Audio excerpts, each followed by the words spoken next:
伫嘉义市的老厝公园有一丛青仔，这悬有12公尺悬，原来这树有的所在有超过7公尺。地方也讲，这丛青仔已经有400年的历史咯，是嘉义市历管的老树。不过最近这丛青仔得到树干，前几天里长请人改撤掉，真侪里面是真不满，要求市政府就要处罚里长。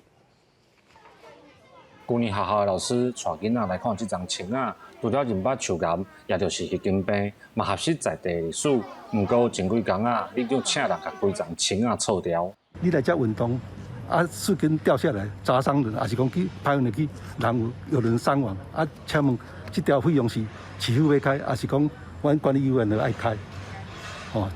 我们那时候已经考量很多。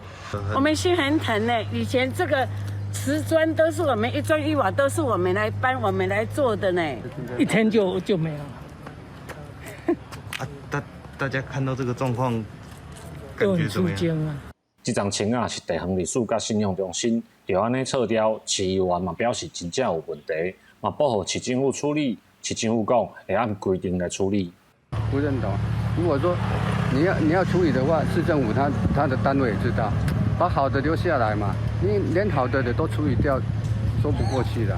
即使诚如他们所讲，他已经生病了，没有办法再把他救活，但是我觉得过程还是草率。这个榕树不应单只是一个植物，它其实还容载了许多留错人共同的记忆。那对于这样子的大树的被砍除的情况，其实我们也是觉得相当的遗憾。